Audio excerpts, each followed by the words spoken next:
ಮಲ್ಲಪ್ಪ ಸಾವ್ಕಾರ ಬರ್ರಿ ಹೊರಗ. ಏನ್ ಮಾಡ್ತೀರಿ? ಬರ್ರಿ ಹೊರಗ. ಏನ್ರಿ ನಿಮ್ ನಯ ಈ ಊರಾಗ? ಊರ ನಾಯಿಗರಿಗೆಲ್ಲ ದಾನ ಕೊಟ್ಟನಂತ ಊರ್ ಮಂದಿ ಎಲ್ಲ ದಾನ ತಂದ್ರ, ನಮ್ ಮನಿ ಕೆಲ್ಸದ ನಿಲ್ವ ದಾನಕ್ ಹೋಗಿ ದಾನ ಕೇಳಿದ್ರ ಉಡ್ಚಿಲ್ ದಾನ ಉಸುಕ್ ತೋರಿಸಿ ಉಸುಕ್ ತಗೊಂಡು ಹೋಗಂತಾನ. ನಿಮ್ ಮನಿ ದಾನಕ್ ಬಂದ್ರ ಒಬ್ರಿಗೆ ಹಿಟ್ ನೀಡ್ತೀರಿ, ಒಬ್ರಿಗೆ ಜೋಳ ನೀಡ್ತೀರಿ, ಇನ್ನೊಬ್ರಿಗೆ ಒಲೆನ ಬೂದಿ ತೋರಿಸ್ತೀರೇನ್ರಿ? ಇದೇ ಏನ್ರಿ ನಿಮ್ ಮನೆ ಪದಾರ್ಥ? ಪಂಕ್ತಿ ಒಳಗ ಒಬ್ರಿಗೆ ಹೆಚ್ಚೋ ಒಬ್ರಿಗೆ ಕಡಿಮೆ ಮಾಡ್ರಿ ನಮ್ಮ ನ್ಯಾಯ ಮೊದಲ. ಹುಚ್ಚಯ್ಯ, ಏನು ಇದು ಹಾವಾಪ್ ಸಾವುಕಾರ ತಕರಾರ? ಸಾವುಕಾರ್ರಿ, ನವರಾತ್ರಿ ಘಟ್ಟ ಕುಂದರ್ಸೋದಕ್ಕ ಮನ್ಯಾಗ ಬೀಜ ಇಲ್ಲ ಅಂತ ಹೇಳಿ ರೈಗೊಂಡಪ್ಪನವರು ದಾನಕ್ಕೆ ಬಂದ್ರು. ಅವ್ರ ಬಡತನ ಈ ಕಣ್ಣಾರೆ ನೋಡ್ಲಾರ್ದೆ ದಾನ ಕೊಟ್ಟು ಬಂದೀನಿ ಸಾವುಕಾರ್ರಿ. ಅವನು ಒಬ್ಬರಿಗೆ ಅಲ್ರಿ, ಊರ್ ಐಗಾರಿಗೆಲ್ಲ ದಾನ ಕೊಟ್ಟಾನ. ನಮ್ಮ ನೀಲಿಗೊಬ್ಬಕ್ಕಿಗೆ ಉಸುಕ್ ತೋರ್ಸ ನಂದ ಮೇಲಕ್ಕದ ಮ್ಯಾಗ ನೀವೇ ನ್ಯಾಯ ಮಾಡ್ರಿ. ಹುಚ್ಚಯ್ಯ, ಎಲ್ಲರಿಗೆ ಗೋಧಿ ದಾನ ಮಾಡಿದ ನೀನು ಆ ನೀಲವಗೊಬ್ಬಳಿಗೆ ಯಾಕೆ ಗೋಧಿ ದಾನ ಮಾಡಲಿಲ್ಲ? ಅವಳು ಹಿಂದೆ ಹೊಡೆಸಿದ್ದಾಳೆಂದು ಅವಳಿಗೆ ಉಸುಕು ತೋರಿಸಿ ಅಪಮಾನ ಮಾಡಿದ್ಯಾನೋ? ಸಾವುಕಾರ್ರಿ, ಒಬ್ಬರಿಗೆ ದಾನ ಕೊಟ್ಟು ಇನ್ನೊಬ್ಬರಿಗೆ ಇಲ್ಲ ಅನ್ಬಾರ್ದಂತ ಹೇಳಿ ಬಂದವರಿಗೆಲ್ಲ ಗೋಧಿ ದಾನ ಮಾಡಿಬಿಟ್ಟೀನಿ ಸಾವುಕಾರ್ರಿ. ಬಿತ್ತಲು ಕೊಟ್ಟ ಬೀಜೆಲ್ಲ ತೀರಿದ ಮೇಲೆ ಮನೆಗೆ ಬಂದು ಬೀಜ ಕೇಳಿದರೆ ತಾವು ಸಿಟ್ಟಿಗೆ ಬರುವರೆಂದು ಆ ಹರಿಯಲ್ಲಿ ಉಸುಕು ತೆಗೆದುಕೊಂಡು ಬಿತ್ತುವಾಗ ಈ ತಾಯಿ ದಾನಕ್ಕೆ ಬಂದಳು. ಆಗ ಅವಳಿಗೆ ಏನು ಕೊಡ್ಬೇಕಂತ ಹೇಳಿ ಸುಮ್ಮನಾಗ್ಬಿಟ್ಟಿನಿ ಸಾವುಕಾರ್ರಿ. ಹುಚ್ಚಯ್ಯ, ಇದೇನೋ ನಿನ್ನ ಹುಂಬತನ? ಬಿತ್ತಲಕ್ಕೆ 5 ಚೀಲ ಗೋಧಿ ದಾನ ಕೊಟ್ರ ಅದೆಲ್ಲವೂ ಕೂಡ ದಾನದಲ್ಲೇ ತೀರಿಸಿ ಬಿಡೋದೇನು? ಇರ್ಲಿ, ಬೀಜ ತೀರಿ ಹೋದ್ಮೇಲೆ ಮನೆಗೆ ಬಂದು ತೆಗೆದುಕೊಂಡು ಹೋಗ್ಬೇಕಾಗಿತ್ತಲ್ಲೋ, ಅದನ್ನು ಬಿಟ್ಟು ಈ ರೀತಿ ಮೋಸ ಮಾಡೋದೇನು? ಸಾವುಕಾರ್ರಿ, ನೀನು ಬಿತ್ತಿದ ಉಸುಕು ಬೆಳೆಯಬಹುದೇ? ಸಾವುಕಾರ್ರಿ, ನಿಮಗ್ ಮೋಸ ಮಾಡ್ಬೇಕಂತ ಹೇಳಿ ನಾ ಹಿಂಗ್ ಮಾಡಿಲ್ರಿ ಅಪ್ಪ.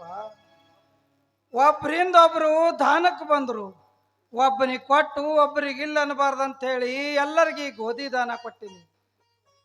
ಬಿತ್ತು 5 ಚೀಲೆಲ್ಲ ಗೋಧಿ ದಾನದಲ್ಲೇ ತೀರಿ ಹೋದವು.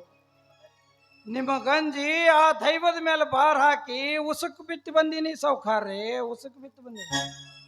ಬೆತ್ತಿದ ಉಸುಕು ಮೊಳಕೆ ಒಡೆಯದಿದ್ದರೆ ನಾನು ಕೊಡುವ ಶಿಕ್ಷೆ ಅನುಭವಿಸಿಯ?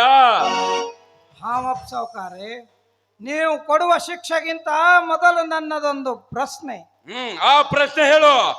ಆಮೇಲೆ ನನ್ನ ಪ್ರಶ್ನೆಗೆ ಸರಿಯಾಗಿ ಉತ್ತರ ಕೊಡದಿದ್ದರೆ ನಿನ್ನ ಪರಿಸ್ಥಿತಿ ನೆಟ್ಟಾಗಿರಲಿಕ್ಕಿಲ್ಲ. ಹಾವಪ್ಪ. ಸಾವುಕಾರ್ರಿ, ದಾನ, ಧರ್ಮ, ದಯೆ, ಅಂತಃಕರುಣ ಇವೆಲ್ಲ ಮನುಷ್ಯನಲ್ಲಿರಬೇಕು. ಹಿಂದಕ ಕಣದ ಮೇಟಿ ಮಣ್ಣು ಹೋಗು ಬರೋ ಹಾದಿ ಒಳಗ ಹಾಕ್ತಿದ್ರು, ಹೌದಲ್ಲೋ? ಅದು ಹಿಂದಿನ ಹಿರಿಯರ ಪದ್ಧತಿ. ಹಣದ ಮೇಟೆ ಮಣ್ಣು ಆದ್ಮೇಲೆ ಹಾಕಿದ್ರ ಅದೇನ್ ದೊಡ್ಡ ವಿಷಯ ಅಲ್ಲ.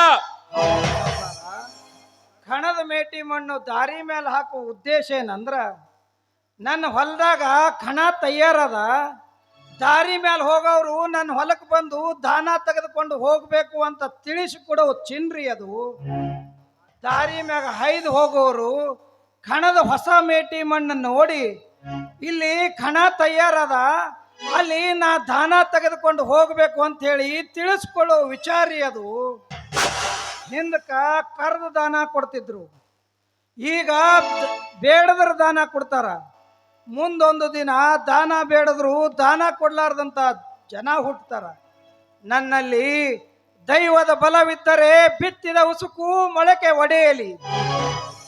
ನನ್ನಲ್ಲಿ ಭಕ್ತಿ ಇಲ್ಲದೆ ಹೋದರೆ ಊರಿಗೆ ಸಾಲು ಕರಿಸಾಲಾಗಲಿ. ಆ ದೈವ ಕೊಟ್ಟ ಶಿಕ್ಷೆ ನಾನು ಅನುಭವಿಸುವೆನು ಸಾವುಕಾರ್ರಿ, ಅನುಭವಿಸುವೆನು. ಮಲ್ಲಪ್ಪ, ಹುಚ್ಚ ಬಿತ್ತಿದ ಉಸುಕು ಬೆಳೆಯದಿದ್ದರೆ ಆತನಿಗೆ ಶಿಕ್ಷೆ ನಾನು ಕೊಡ್ಲೋ ಇಲ್ಲ ನೀವು ಕೊಡ್ತೀರೋ? ಹಾವಪ್ಪ, ನನ್ನ ಹುಚ್ಚಯ್ಯ ಏನೇ ಬಿತ್ತಲಿ ಅದು ಬೆಳೆದರೆ ಸರಿ, ಬೆಳೆಯದಿದ್ದರೆ ಅದೇ ಹಳ್ಳದ ಉಸುಕಿನಾಗ ಇವನನ್ನು ಜೀವಂತ ಕಡಿದು ಮುಚ್ಚಿ ಬಿಡುವೆ. ಇದೇ ನಾನು ದೈವಕ್ಕೆ ಕೊಡುವ ನಿರ್ಧಾರ, ನಿರ್ಣಯ. ಮಲ್ಲಪ್ಪ, ಹೊಲದಲ್ಲಿ ಬೆಳೆ ಕಾಣೋ ತನಕ ಆ ದರ್ತ ನನ್ನ ಮಗನಿಗೆ ಅನ್ನ ನೀರ ಕುಡಬಾರ್ದು. ನೀವು ಅನ್ನ ನೀರ ಮುಟ್ಬಾರ್ದು. ಒಂದೊಳೆ ನೀವಿಬ್ಬರು ಅನ್ನ ನೀರ ಮುಟ್ಟಿದ್ದೆ ಆದರೆ ಆ ಬಸವೇಶ್ವರ ಸಿದ್ದರಾಮೇಶ್ವರ ಮೇಲೆ ಆಣೆಗಿದೆ. ಬಾಳ್ಯಾ, ನಮ್ಮಂತ ಮೇಲ್ಜಾತಿಯವರನ್ನು ಒದ್ದು ಹೊಲ ಜಾತಿಗೆ ಉದ್ಧಾರ ಮಾಡಿಲ್ಲ ಹೊರಟಿರುವ ಈ ಬುದ್ಧಿ ಇಲ್ಲದ ಜೊತೆ ಏನೋ ಮಾತು. ನಡೆ ಹೋಗೋಣ. ಹಾವಪ್ಪ, ನಿಮ್ಮಪ್ಪನ ಹಾಗೆ ನೀನು ಕೂಡ ಎಚ್ಚರ ತಪ್ಪಿ ಮಾತನಾಡಬೇಡ.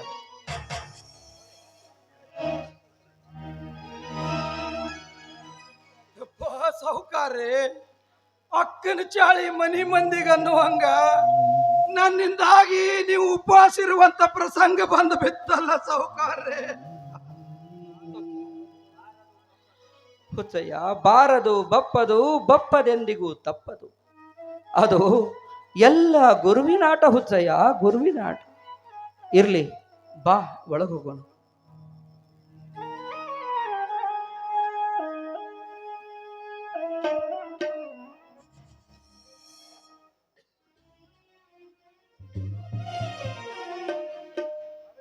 ಏಸು ಕಾಲದಿ ನಿನ್ನ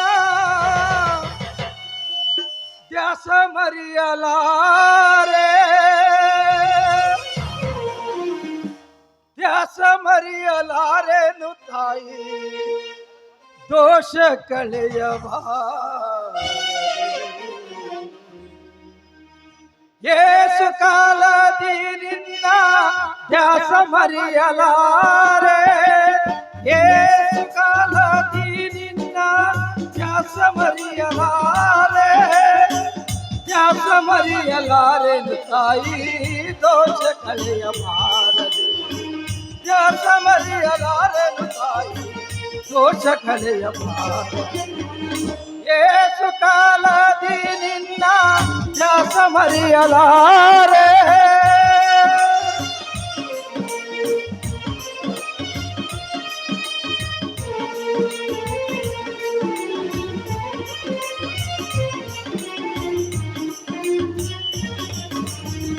ನಿನ್ನ ಉದರದೋಳು ದೇವಿ ಮಣ್ಣು ಚೆಲ್ಲಿದೇನು ತಾಯಿ,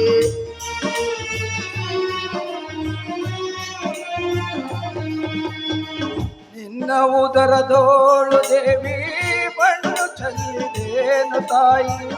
ಎನ್ನ ಅಪರಾಧವನ್ನು ಮನ್ನಿಸುವುದೇ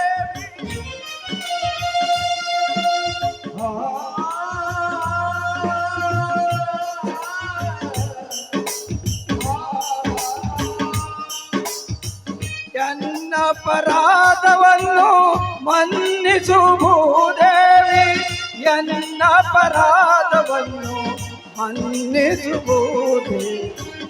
ಏಸು ಕಾಲದಿ ನಿನ್ನ ದ್ಯಾಸ ಮರಿಯಲಾರೆ, ಏಸು ಕಾಲದಿ ನಿನ್ನ ದ್ಯಾಸ ಮರಿಯಲಾರೆ, ದ್ಯಾಸ ಮರಿಯಲಾರೆ ತಾಯಿ ದೋಷ ಕಳೆಯಬಾರದೆ. ದ್ಯಾಸ ಮರಿಯಲಾರೆನು ತಾಯಿ ದೋಷ ಕಳೆಯಬಾರದೆ.